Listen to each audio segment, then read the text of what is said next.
This wonderful music was created by our son, Douglas Pinsky. And you can find his music on drdrew.com. You can actually have podcast music made via Douglas Pinsky by going to drdrew.com. And I think it's called musicforpod.com. Okay, and here's an example of it. It's fucking Swole Patrol. It's the Swole Patrol. We're a patrol and we're swole and we're super buff. Mark Bell is our guest and he's super jacked. He bench presses more than you. I can guarantee he founded the Slingshot and the super training gym up north, and he's really buff, and I bet he has teeny balls but a giant penis because he is huge and he's veiny. Yeah. Wow. Yeah, thank you. That, everyone. Does it get better every time? No. Ending is good. Do you end with a like that all the time? That's kind of your deal. Woo. Yeah. That's marvelous. That was great. Unfortunately, it leaves us with nothing to talk about. You covered it all. Mark Bell is our guest. Earlier in the Swole Patrol timeline, we had your brother Chris. Mm-hmm. And it's a pleasure to have you. There's plenty to talk about with you. There's lots. I don't even know where to start. First thing we did was start eating sausage and steak together. You two? Yeah. Okay. Yeah.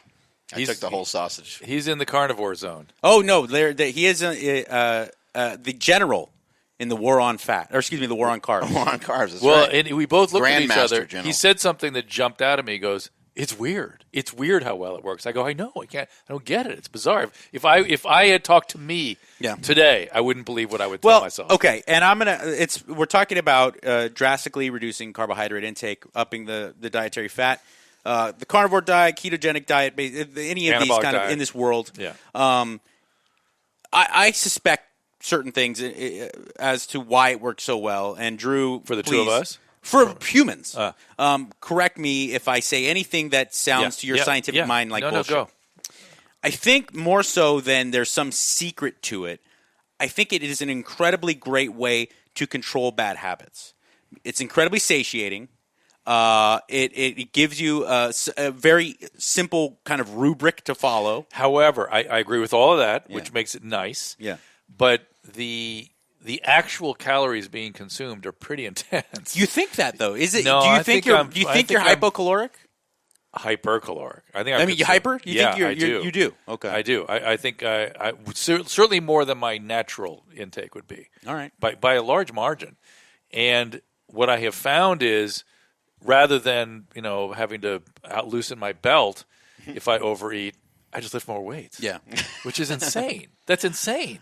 Yeah, we'll talk about lifting more weights. You're sitting next to a guy who, outside of maybe Louis Simmons, who we've talked about earlier, is the guy to go to, Dr. Drew. I see and this. I'm very excited about what we're going to do after this podcast is we're going to walk downstairs, and I'm going to have Mark what's Bell. Downstairs? Well, I have a gym. That's Drew's Swole compound. Yeah. Oh, okay. And I want you to instruct Swole Drew. compound. We need a big sign over this. Is Swole compound. I'm down with that. I want you to instruct Drew because the drapes. I want the big Swole compound. He's recently gotten into, after years of me trying to push him to do it, he's very recently gotten into squatting and deadlifting. That's fucking awesome. Yeah. Yeah, the basic movements. Well, no, because I have a tender back and I was nervous to do it. And I never was – it's not a good movement for me. It's never been a strong movement for me. But I thought, all right, I'm just going to push it. And the deadlift has been an important feature of – I'll say this. I've said it again. I've said it time and time again. People's backs don't hurt from deadlifting; they hurt because they're a pussy. Yeah, you need to deadlift. You have to strengthen your lower back, and you might not have to deadlift with a traditional barbell, but you got to figure out some way to stimulate the spine. You got to figure out some way to train the lower back. So you can use a hex bar, or you can deadlift in some different ways. Let me say, though, not from the deadlifts. I think I'm doing really good form, and I think I don't feel anything other than lightheaded after I do a heavy one. Yeah. But I have back pain at night lately pushing the weight on the squats. You're saying you need a massage? No, I'm saying maybe I need some instruction. He needs an internal massage of the third lumbar with fat and meaty dick. I think sometimes what happens. We are officially going to have no female listeners. Officially, Mike. Well done. No female. They might like listening to the podcast. Hopefully, we'll make up for it with gay male listeners. That's my goal. Girls might, eavesdrop in like they're listening to some locker room talk. Yeah. I mean, listen, Drew. Right? How many times has your wife said, You look over her and you go, that's it. Mike's crossed the line, right? She goes, no, that was fantastic. I think that was quite funny. So thank you. All right. I'll answer for her. Then what do I say? Don't laugh. Let's talk serious business. We can't waste our entire time just bullshitting around. I want to add one more thing to the lower back thing. So Please. A lot of times we get excited about a diet, we get excited about training, and we just dive right in and we do a little too much. So you might start squatting and deadlifting, and you're forgetting the fact that you have never squatted and deadlifted before. Right. And all of a sudden you're doing 10 sets of 10 or 5 sets of 8 or some huge amount of volume. It's like you could probably do one set and be fine. Yeah. You probably push yourself to a pretty hard limit on a scale of 1 to 10, push yourself to a 6 or a 7. If that's the first time you ever did it, consider that a victory and move on to some other exercises. Get in and out of those exercises quickly. The longer time that you spend on them, the more damaging they're going to be. My back pain came after I was pushing the weight. Yeah. I've been at it for a while. And we see the same thing in diet. Yeah. I've been preaching a ketogenic diet. I've been on a ketogenic style diet on and off since the mid-90s. I wrote a book recently called The War on Carbs, and when I tell people to get on this diet, I tell them every single time, don't start in a caloric deficit. Don't try to eat less. Yeah. Don't try to use intermittent fasting. Yeah. Intermittent fasting is great, and so is a ketogenic diet, but you don't need to start that way. Right. That's way too extreme to start out of the gate. Too much too soon. Well, no, I had this feeling that's exactly what my experience was when I was really eating a lot at the beginning. And I thought, I kind of dial it down now. I can start to control the calories a little better. Key words, control. Weeks. He said control. Now you're saying that's 100% what the issue is with dieting. Where did the war on carbs start? I mean, I would imagine because you're a high level powerlifter, or at times had been, world class powerlifter. A lot of lifestyle changes from powerlifters starts with injury. Right? Is that the case here? Yeah, I took a bad tumble with 1,085 on my back in a squat. Oh, good times. And it changed my life forever because it was something where I was like, man, I know that the shit I'm doing is extreme, but that made me really realize, this is life or death situation sometimes. Mm-hmm. What describe? I can't even imagine what happened. Yeah, there's video of it too if you look it up. But I fell with 1,085 on my back. I was doing a squat. At the time, my strength was through the roof. I squatted 1,100 pounds in training. Everything was going really well. I got ready for this powerlifting meet, and I wanted to gain a bunch of weight before the contest, which was a huge mistake. Anybody that's an athlete knows that you shouldn't make any big changes. Prior to competition, you shouldn't really make any changes. So I gained a bunch of weight going into competition, and my circulation was not great. I had my knee wraps cranked on and everything like that. And because of that, I didn't have a lot of feeling in my leg. And I'm like, oh, fuck it, I'm here. I'm in the meet now. I squatted 1,035 faster than you can get up off this couch. And I was like, all right, it's on. I feel good. Went on to do the next one, and that loss of feeling in my right leg made my knee shoot in, and it made the other knee shoot outward towards the rack. Uh-oh. And then I kind of fell forward. And then from there, I was fucked up for 3 months. With what? After that, I never even went to the doctor. No offense, but I don't like going to the fucking doctor. Doctors don't like going to the doctor. Yeah. I fucking I hate it. And so I ended up going to a friend of mine. And he was like, you know what, man? You get an MRI. You're getting these scans done. He's knee or back? He's like, you already know your knee is fucked up. What is it going to do? And so it was mainly my knee that was jacked up, not my lower back, and my ankle was kind of jacked up. And so at that time, I was like, you know what? You're just fucking fat. I ballooned up to 330 pounds. Wow. In my effort to try to be the strongest person on the planet. I bench pressed over 854 pounds. Nice. Hit a lot of the goals. Was this the strongman competition you were doing? Powerlifting meets. Powerlifting it's different than what's the one that the video, the Netflix series. World's Strongest Man is a whole other thing where different. they're picking up those big-ass stones and shit. I'm not 6'8", and I can't compete with those guys. Those guys are on another planet. It's really cool to watch what they do. But powerlifting is squat, bench, deadlift, and that's what I was trying to be the best in the world at. And when I fell, I kind of realized, you know what? I pretty much did a lot of the things I want to do. I need to be more responsible. I have children. I have a wife. I need to try to back away from this. And then it was hard. It was really hard to get rid of those carbohydrates, and you don't realize how addicting they can be. Well, was it addicting? Was the carb intake addicting, or was having these huge totals addicting? Because I would imagine that's both. That's got to but really, you don't have that. We have it. No, I do. I'm a human being. I like eating cake and pizza. But what I don't have and what you don't have, Drew, is the self gratification of being in top 1% of something. Right. No, that had to be so exhilarating. Because look, I'll pull 500 pounds. I feel like I'm the king of the world. Right. I can imagine what it's like to win a competition and have that surge. No, you're 100% right. I was definitely addicted to a lot of that. Yeah. And it took me a long time to even realize that. But getting hurt in that way and almost like not being able to come back, it was really, really hard to come back.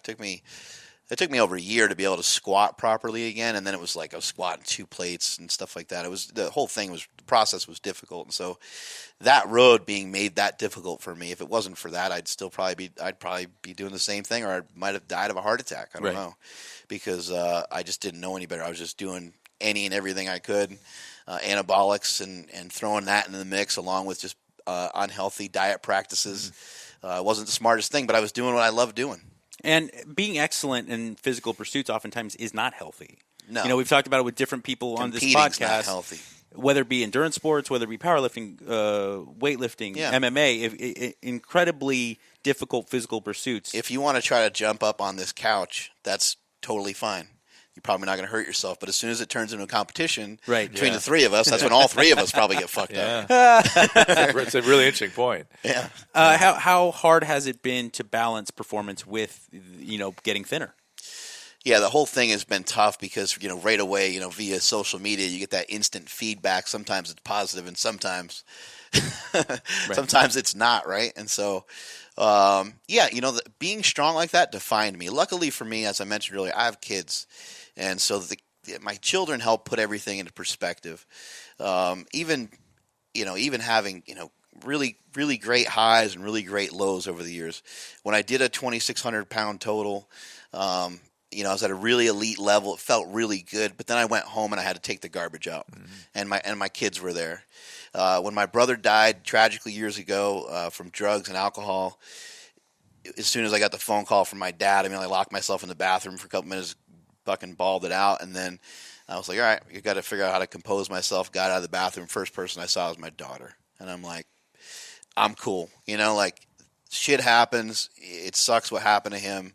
I can't take it back, but I still have these beautiful children. So because of that, that's always helped give me good perspective on things where I can say, you know what, like a lot of that shit is foolish. Even when I was doing it, I kind of knew it was foolish, but I was probably almost too self-centered and too driven and too determined to get the job done.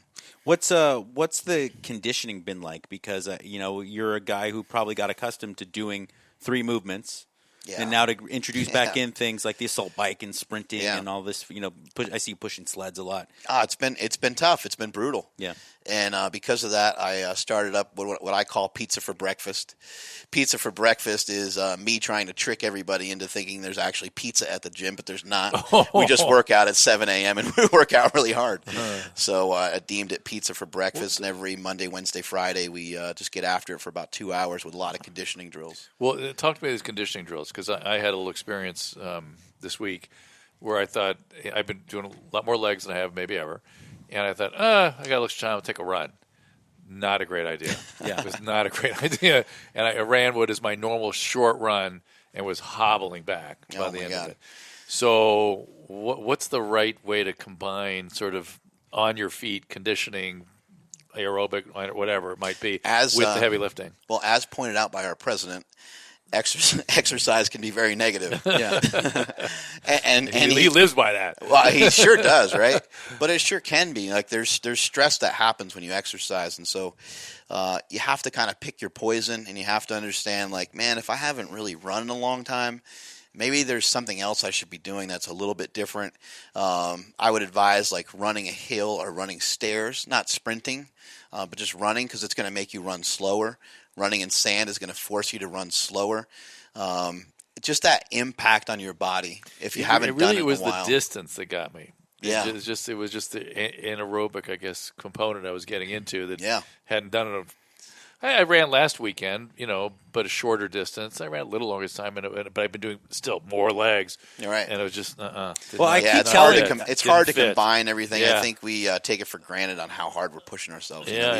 Push ourselves to a ridiculous limit. You'll hit a heavy deadlift one day, and the next day you think your body's going to function totally normal, and you should be able to hit a bench press PR too. It doesn't work that way. Is that why? Is that why you found probably such success, at least psychologically, with the war on carbs and a lower carb diet? Because I found, and this is speculation. Correct me if I'm wrong, but talking to your brother and then talking, knowing the history of what happened with your other brother who passed away. Right. People I found as an addict myself, extreme people who are prone to addiction, do really well with extreme ideas in dietary intake. As opposed to I'm going to moderate my calories and have a good 30-40-30 breakdown. Right. It's much easier to go fuck it. I'm not going to eat any carbs. Right. Has that been? Wait, hold on a second. Slow down. Addicts are extreme. Slow up. But you get what I'm saying? Yeah, that's what worked well for me. Was just having it be black and white. I think generally in human behavior that's true, and as with everyone with addicts, they're just a little more of everything. Yeah, you know what I mean. So well, it's almost like the daunting nature of the idea. Like I'm going to take an entire macronutrient and cut it out of my diet. It like the daunting aspect of it is intriguing to an addict. You get kind of a buzz out of it. I think people need to be tougher. People just need to be stronger in their day-to-day life. Period.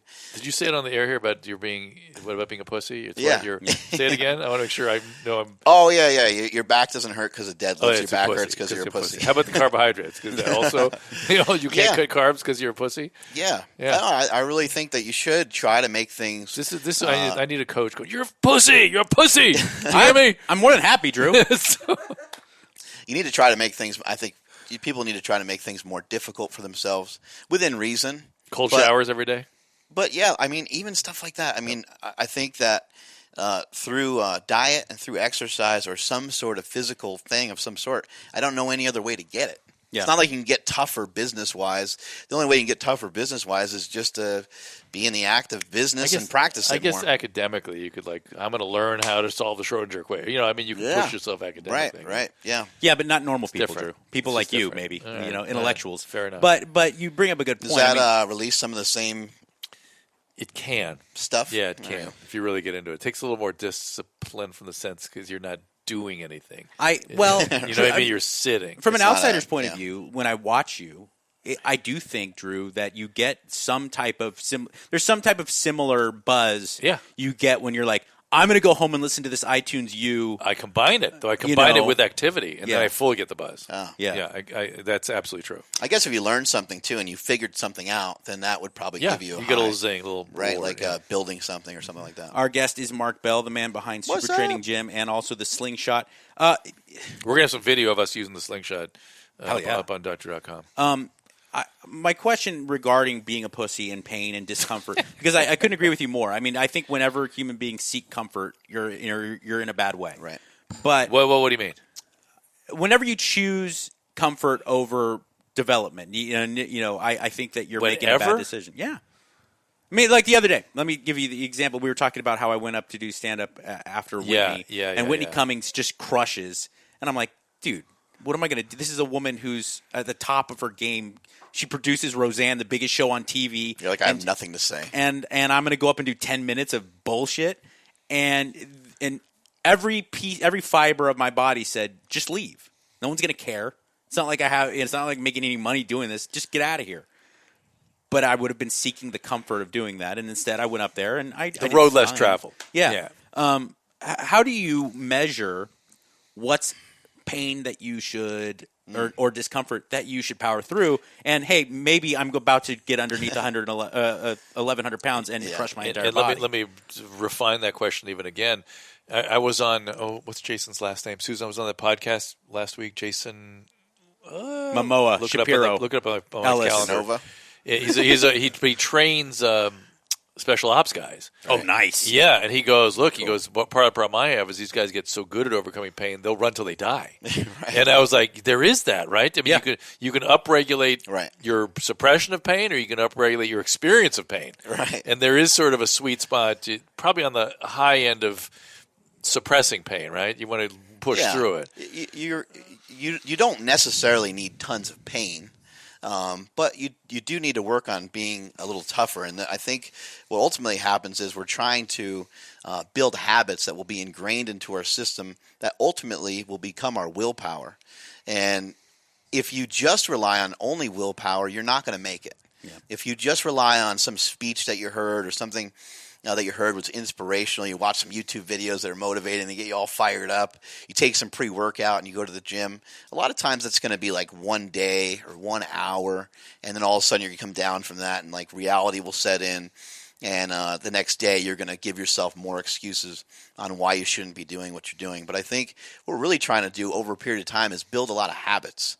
And so the habit to go in the gym and work hard, when it comes to conditioning, you're going to want to push yourself. You're not going to push yourself so hard that you can't recover from it. Right. Part of what we're trying to do is we're trying to be better. And so when we think about just being better on a daily basis, we can only get so much better per day. I always talk about just having your head down and having it be step by step. You've heard many people say this before. And in my gym, we push something called a tank. And the tank has these different levels on it. You put the tank on level 3 and you push into that son of a bitch, and it doesn't want to move.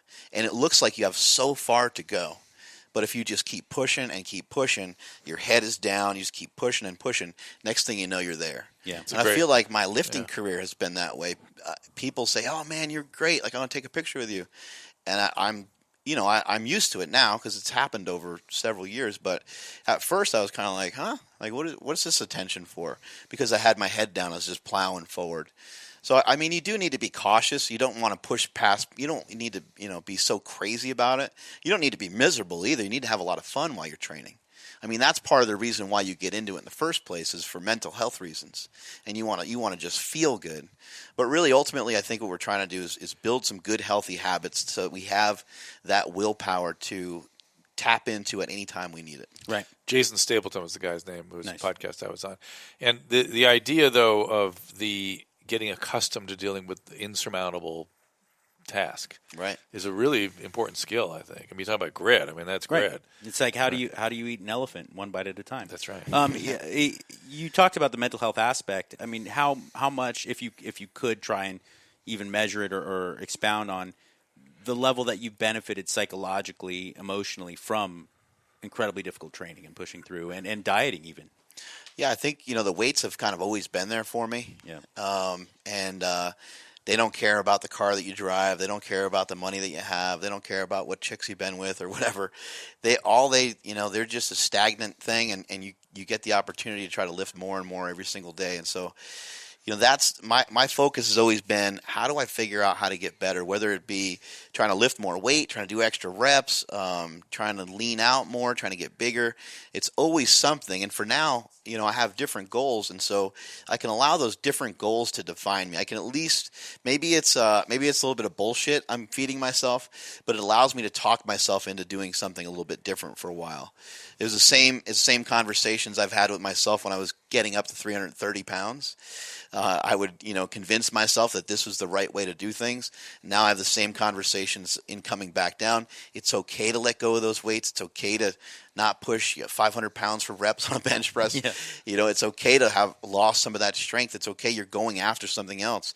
Anytime you chase after one thing, something else is there's going to be less of it. Yeah. And it's hard, I think, sometimes to even level with yourself, but I certainly see a lot of people that want to have it all. They want to gain, They want to gain 20 pounds in their bench press and get leaner and get bigger all at the same time and run a quicker sprint, whatever it may be. Is that part of I guess the burden of becoming a fitness celebrity is that you're getting people nonstop trying to ask you to give them instructions on how to do the impossible? Yeah, I think people do want to see me hit a big lift. I've have done seminars and stuff and talked about motivating things and things like that, but ultimately your actions are truly what motivate people. Usually it's not something that you say. Normally it's something that you do. And you look at the people that dominate social media, some of them are people who haven't done a whole lot, I guess you could say, but there are a lot of them that have done something. They lifted a heavy object, or they're in really good shape and they captured a huge audience. So I think not having the ability to be as physical is a huge threat to what I'm trying to build and what I'm trying to do. Definitely is, but I'm an inventor. I've created products. I have 3 U.S. patents, and that is something I can hang my hat on. I'm not just another meathead. Yeah. I'm somebody that has I have had to fight through a lot of adversity and had to reinvent myself many times over. And I kind of look at the career of like Metallica or something. My favorite group is Metallica. A lot of these bands and a lot of these guys have to reinvent themselves over the years. And even like when Metallica put out the Black Album forever ago, they received a lot of criticism for it. They received a lot of criticism that they had music videos and different things because Metallica was against all that shit for a long time.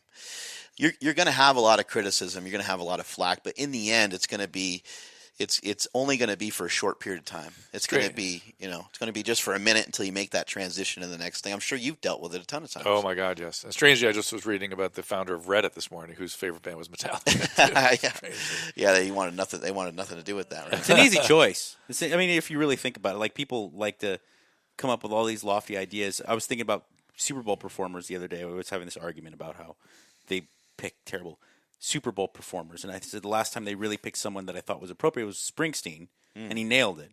I said how they don't pick Metallica, because even my mom, who hates metal and shit, she knows Enter Sandman, and you can hear it, and they're great performers, and they do the fireworks, and people who watch football, never mind.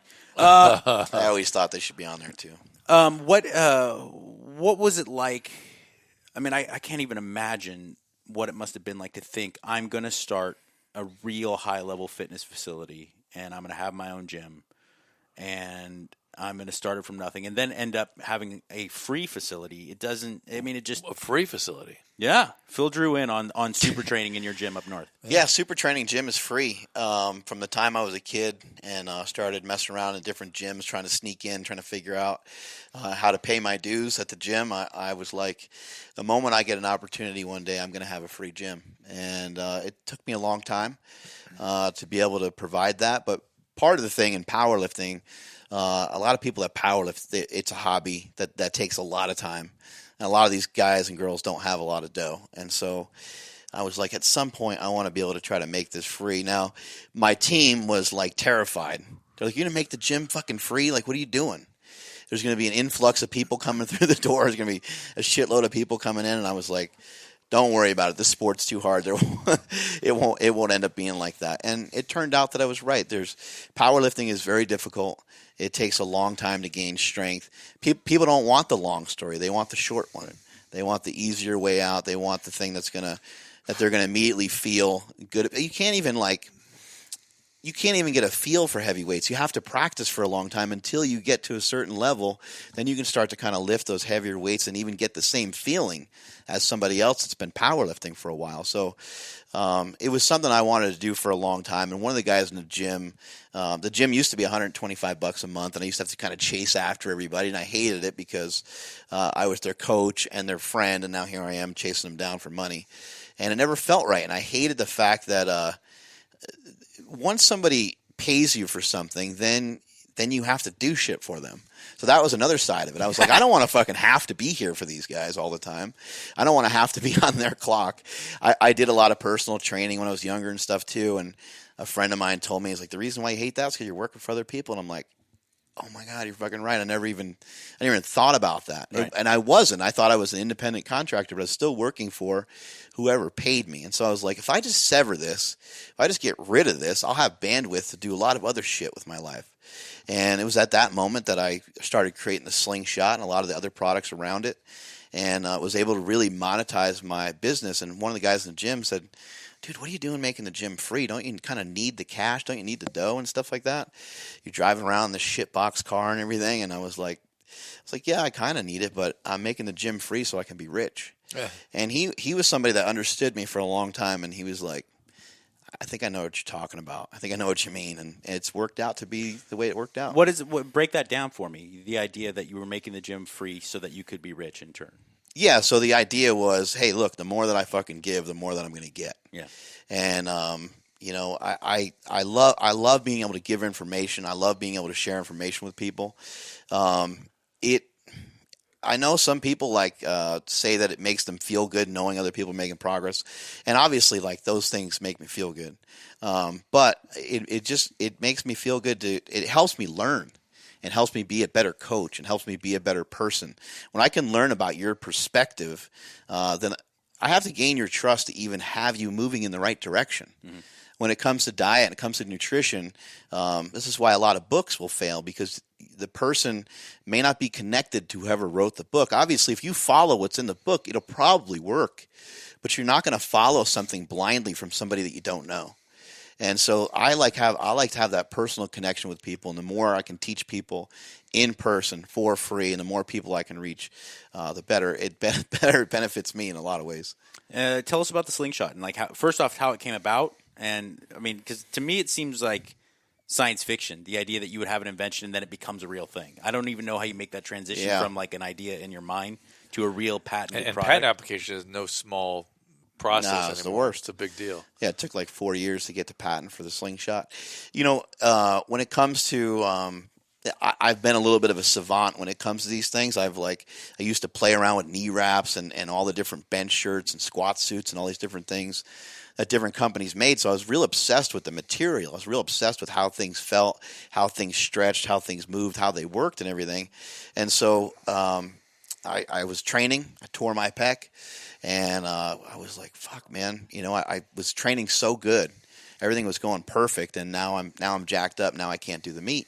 Well, I still wanted to compete. I still wanted to hit the meet, and the biggest issue was that I fucking tore my pec, and so it took me a few weeks. I started thinking about it a little bit more, and I was training in my gym one day, and I had a T-shirt halfway over my body and not over my head yet. So it was on both arms, but not over my head yet. And I laid back on the bench and I benched with this T-shirt that was wrapped up around my elbows. And I was like, holy shit. I was like, I'm messing with it right now. I was like, that took away the pain from my chest. It also feels like it's displacing a little bit of the I've got a bad shoulder, and I feel like it's working it a little bit in a way that the rotator cuff's kind of working in a way that doesn't normally get worked in a pec press. Absolutely. Yeah. I did not design it for all the different benefits that it has. It just turned out that way. I designed it to specifically help me for almost. So it definitely puts a limit on the depth of your. You just got to try a push-up. You just got to go for it. All right. Drew's gonna. No more being a pussy, Dr. Drew. No more being a pussy, Dr. Drew. Let's go. Let's get some push-ups in this Slingshot. Quote of the century. There you go. Yeah, there you go. Try a couple reps. Keep banging them out. There you go. Good. The lower down that you go, the more stretch you'll get from the Slingshot. Dr. Drew's banging out push-ups all day. The glasses are still staying on. Really impressive. Hair's perfect. Mark, I don't know if you know this. Dr. Drew's 76 years old. I mean, so it's incredibly impressive. Shit. I thought he was in his 80s. Yeah. That's unbelievable. Yeah, so I mean, I hurt myself, basically, is how I invented the product. I started coming up with a bunch of different ideas. All of them were shitty. None of them really worked. And then I started talking to my wife about it. I talked to my dad about it. I talked to my brother about it. And over a period of time, I realized, like, hey, you know what? There's only one person that's going to be able to help you with this. And that was me. Yeah. I had to, literally just rely on whatever information I had. And I was like, you know what? I think if I made it out of, a wrist wrap or knee wrap type material, that it would work really well. And then from there, and I think this is something that everyone should try to do, anybody that's got an invention, use the resources that you have.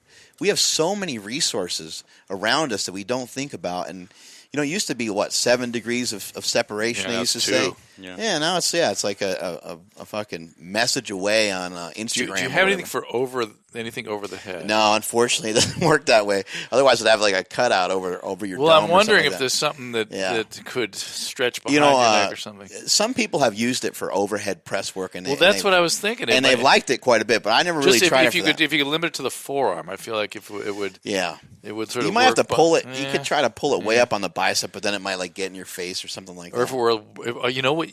I just invented it for you. Just make it longer. Just make a longer version, and then it will stretch behind your neck. Oh, like behind your back? Yeah, for a behind the back. Not with a behind the back bar, but let the thing slip behind your back. and then just keep it a much longer. We'll have to try it out. Yeah, I think that would work. Just the same thing, but longer. But maybe twice as long. Maybe a third again as long, like that. I feel like then it would nicely limit this kind of movement. I got to keep trying new shit out all the time, so I'll give it a shot. Our big idea, Drew and I, we have the best idea. A clear toilet. That's a great idea. I mean, it's like I think Mike's like, yes, let's do that. Love to see. Or I want a camera at the bottom of my toilet that it gives a readout in front, so I can just watch my shit coming out. Did you hear the producer? That's a good idea. But what about a thing that takes a picture of you like you're on a ride? Like while you're taking your shit. Yeah, gets that face and it sends it to all your friends right away. That's a great idea. Yeah, with the poop could be like a smaller picture in picture, giving you full information. And then some Disney characters around the outside. I noticed I'd see all these Nicorette packages, empty Nicorette packages at Gold's Gym in Venice.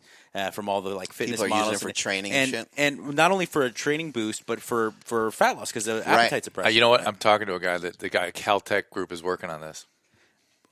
Drew and I want to make appetite suppressant / fat loss pill the first on the supplement market that includes nicotine. Yeah, I've heard that idea before. It can't be done anymore. Why? There's something about the way these guys were telling me. I talked to them. They slipped something in through the FDA that allowed for them to put it in for an over-the-counter product that you can no longer use. Nicotine it's been reclassified or something. Oh. A friend of mine named John Kiefer. Kiefer. He's the carb backloading guy. Yeah, carb backloading, Carb Night guy. I have a magazine called Power Magazine, and he used to write for the magazine. And the last article that he wrote was about nicotine. And my wife's like, we can't run this. Why not? Because we were like, what is this? Using nicotine's harmless. I know, but it has such a bad, almost a taboo. I argue. Wasn't that with you when I was arguing with a cardiologist about it? Yep, it was on the air at KBC. It was so shocking to me. It was a bad stigma. So my wife's like, we're not going to run it. And I was like, I think what he's saying is backed by science. I don't know. Yeah. Well, let us see that article if you don't mind. I think I own it. It's the Nicotine Declassified by John Kiefer. What is carb backloading? What's that? Carb backloading is a great idea. It's essentially a play, and Mark, correct me if I'm wrong. It's essentially a play on a low carb diet. You go a certain phase of carb depletion, complete carb depletion. Then you start to reintroduce carbs, but only at night, at your last meal of the day. And his belief is that by backloading your carbs, you could stay in ketosis early in the day and get all the benefits, while then supplementing glycogen later at night and getting the benefits of that. Just it's a prolonged fast after right. It was kind of along those lines, but what he was kind of pitching to everybody is that you could eat like cheesecake at night and stuff like that. And it was, for a lot of people, it was turning into people just kind of going hog wild and eating all kinds of eating all kinds of junk. But he's got a lot of good principles. He's got Carb Night and carb backloading, and I think the carb backloading was also a little bit more from a performance perspective, which I tell everybody all the time is different. If you're trying to perform at a really high level, if you're just trying to be in better shape, look better, be healthier, a ketogenic diet, in my opinion, is superior. I know there's a lot of research that shows that, a lot of other diets can work, but in my opinion, if we're going to be able to fight obesity, if we're going to be able to fight what's going on with a lot of our children, I think that it has to be done through at least some extreme reduction of carbohydrates. People are just eating way too many carbs. I would agree with you, and I think especially if you're doing a lot of resistance training, that's when it optimizes. The benefits are optimized. Yeah, I think everyone should be doing resistance training. Everyone should be. Yeah.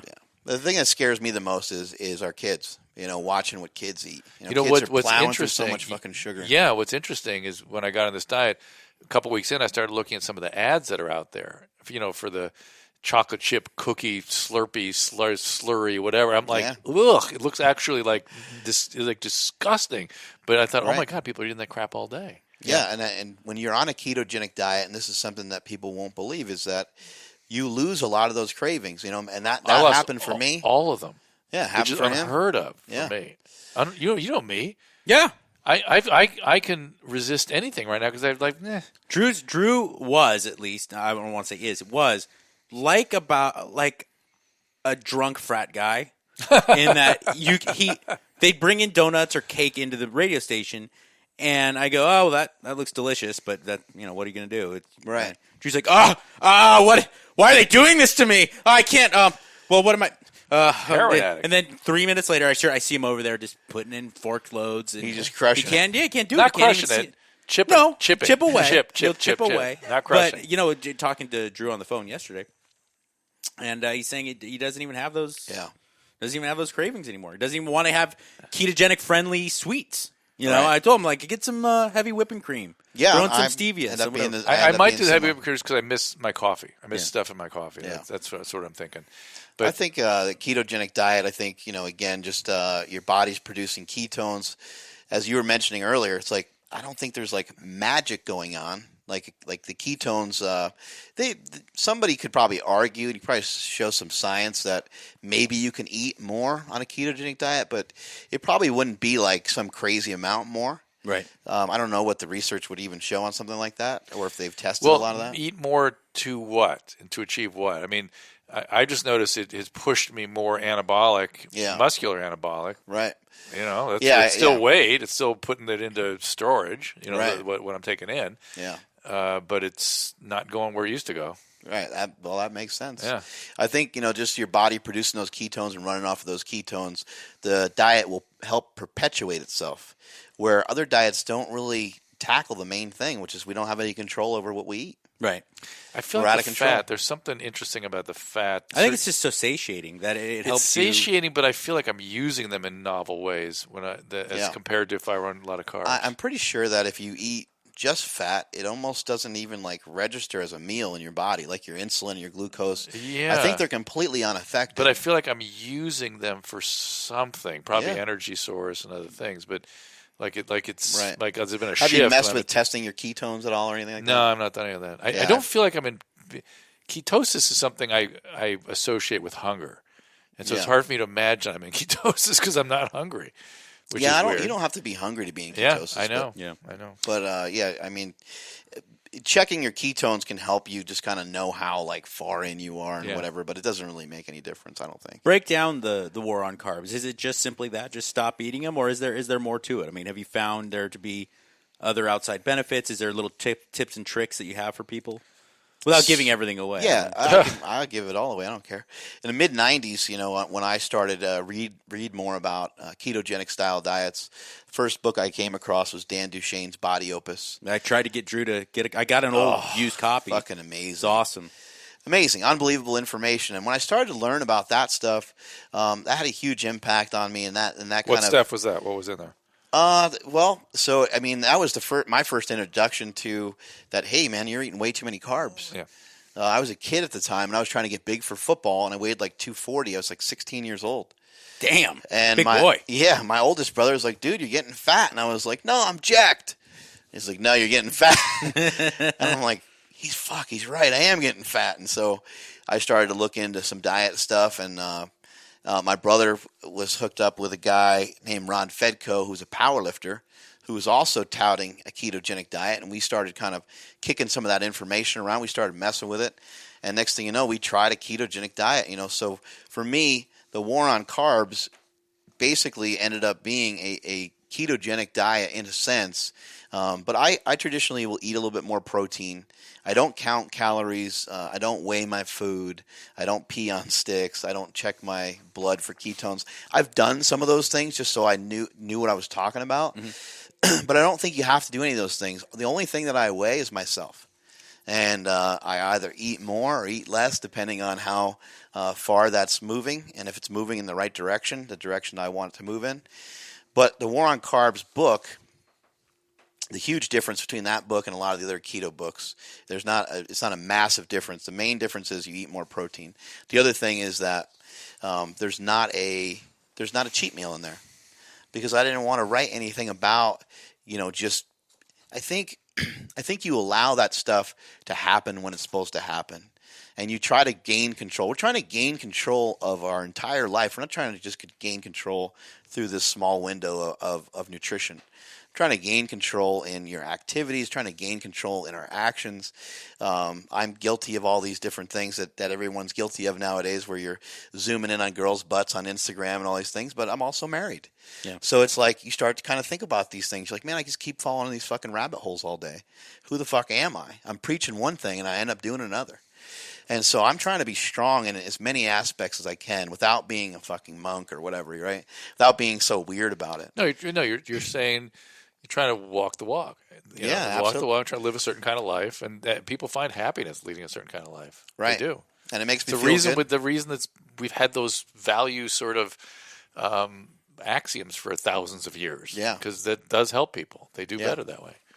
And nobody's perfect, but they do nobody's better. perfect. Right. Yes. And so I usually just say, hey, let the cheat meal just happen. If you're getting together because it's somebody's birthday or something, and you really value that person, that's really a big deal to you, then go ahead. You've been 20 days in the diet, you lost 5 pounds, you lost 10 pounds.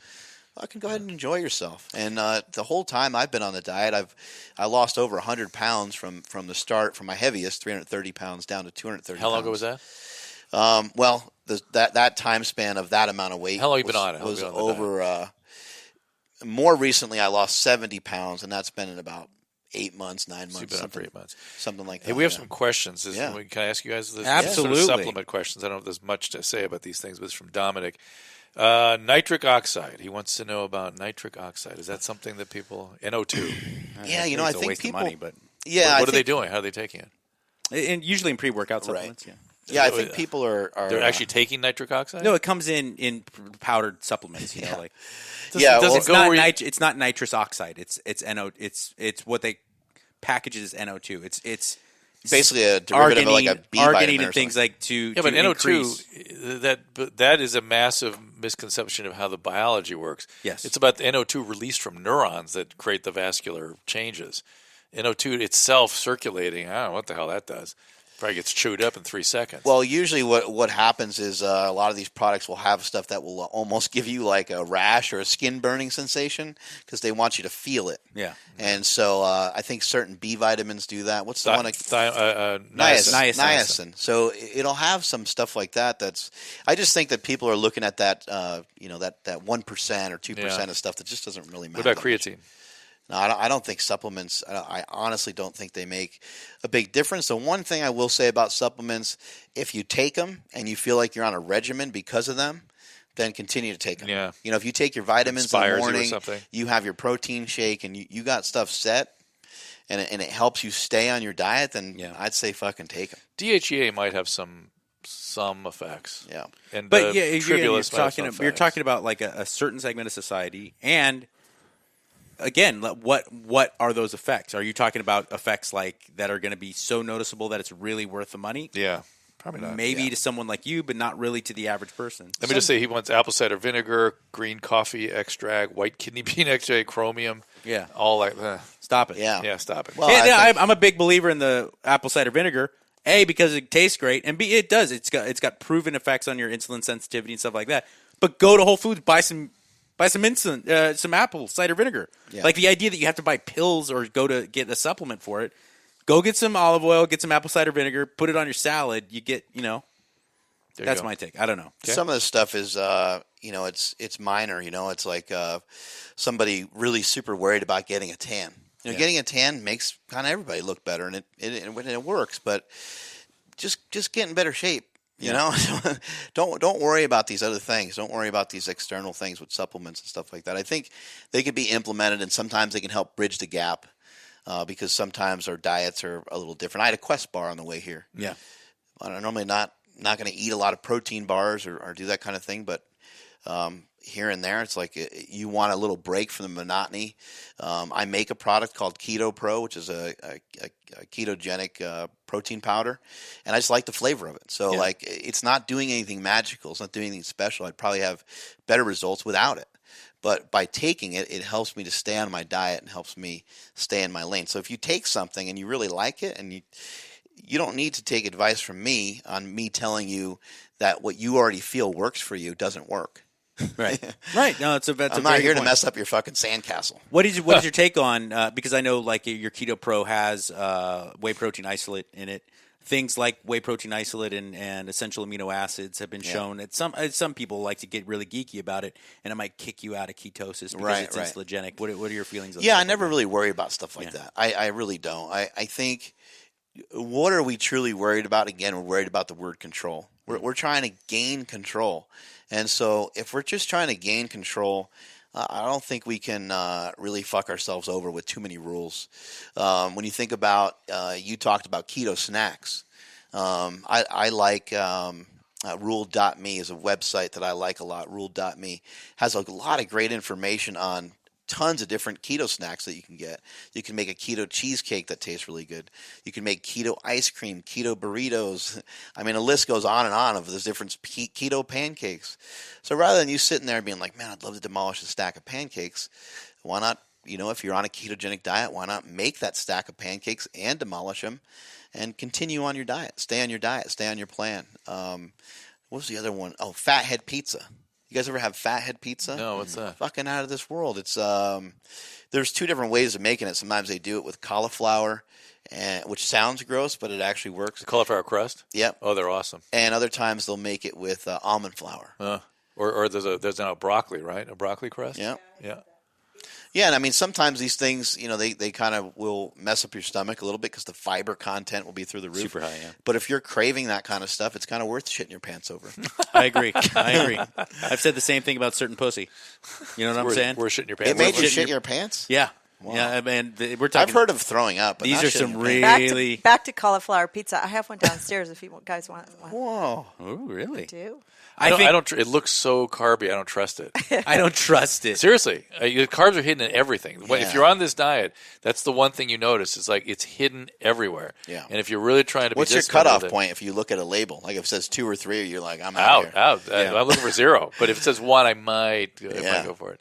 But I really appreciate you coming on the podcast. Where can people find you? First off, Yep. Mark Smelly Bell on Twitter and Instagram. I know that. That's right. The YouTube channel really is also it's an incredible wealth of not only entertainment but information. What is Super Training 06. There's tons of information there, and then obviously you can find me on my podcast, Mark Bell's Power Project, powerproject.live, if you want to check us out. And if people want the Slingshot, it's where do they go to? MarkBellSlingshot.com. Beautiful, beautiful. Now, what do you say you show Dr. Drew how to deadlift and not be a bitch? no, not deadlift. I want to. We're going to work with that Slingshot. Yeah. Oh, what? Wait, the producer's got to know. We'll show them all kinds of stuff. All right. What's that? Well, I was going to mention that Hydrolyte has a new code. So Oh, okay. Sorry. Go ahead, please do. So, obviously go to drdrew.com, click on the banners, tell friends. But if you want to go straight to hydrolyte.com/Dr. Drew, you can click on the code and put in Dr. Drew 18.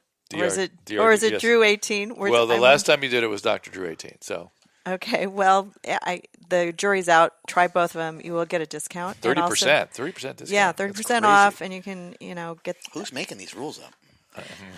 Well, it also discount. gives This is us a great- credit this is a for great- selling it because it is. We're going to give you some as a parting gift today Oh, thank because you. it's great stuff. Everyone needs This is the electrolytes. zero. This is a 0 carb, 0 sugar one. That's very this one. tasty. Very Well, tasty. it is 4 times the electrolytes of a sports drink. Awesome. And it's what I would use if I needed to rehydrate somebody. Like I was looking for an IV, couldn't do it. Right. I'd use this Enterally. And we're reading the emails That's that you awesome. sent People in. know that And shit. so if you want also a weekly email reminder with a link to the show, go to drdrew.com/contact and also go to iTunes and give us 5 stars and say something nice about us because we really want Drew to be Mike to be successful on this. Shouldn't care about me. This is Mike's show, and it's going to be Well, great. yeah, but the big sell is that you have a real physician too. I mean, there's a million fitness podcasts. The idea of having a real physician who also is buff. And you're producing it, and you're doing a great job, and we really appreciate you taking the time to do that, Mike, Well, because I'm learning a lot. We'd be nothing without our faithful real producer, Susan Pinsky. Everybody just take the time. And Put Michelle your Poe. hands together. Oh, and Michelle. Beautiful Michelle Poe. But thanks for bringing Mark in. Yeah, of It was course. really a pleasure. Mark, dude, seriously. It was a real treat, man, dude. Thank you so He's much. been talking about this for a long time. Yeah, we're going to go downstairs with James Preston Got to Rogers get you guys and to yourself. Sacramento sometime. Check out That's Super Training. see once we get Check like, out the facility. Once we get some big sponsor money Yeah. coming through, a Hydrolyte needs to fly us to Sacramento. Yeah. Because Dr. Drew and I at Super Training, come on, everyone. We can all that'd be agree. fantastic. That's the video. I want to mention our friends at Bergamet Sport, a supplement that provides all the cardiovascular benefits of the original Bergamet, but with additional additives designed to aid athletes and those with active lifestyles. Bergamet Sport is recommended and used by professional and college athletes throughout the world, helps them improve stamina, reduce recovery time, and muscle inflammation. Bergamet Sport is Informed Sport certified, so athletes can feel confident that it's all natural and it has been banned substance tested. But even if you're not a pro athlete or just getting a workout once a week or so, Bergamet Sport is still worth a try. It can help you work out harder, recover easier, without worrying about being sore or tired the next day. I've used the products myself. I've recommended them to patients. We use them in our family. And I've done so just as physicians and cardiologists around the world have done. And Bergamet Plus is excellent for what's called non-alcoholic fatty liver disease, which has just passed all other forms of liver disease in terms of causing cirrhosis. So it's something that is a major health issue presently and needs to be paid attention to.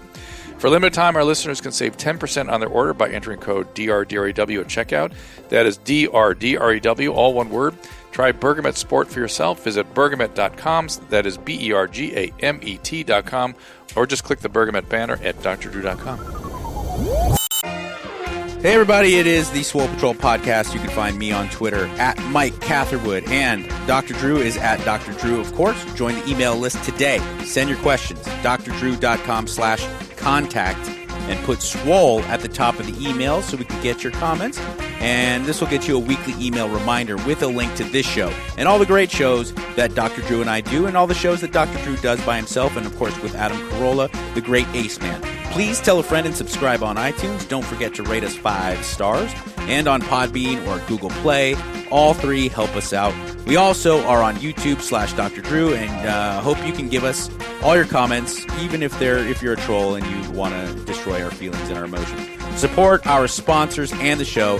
Click on the banners on drdrew.com for the links to products for special discounts for the products Dr. Drew and I endorse 100%. Send questions and comments to our Facebook page, facebook.com/Swole Patrol Podcast, or on Twitter at Swole Patrol Pod. Also browse drdrew.com for the This Life podcast that I co-host on occasion, and all the other shows available like Adam and Dr. Drew and the This Life podcast. A lot of great stuff.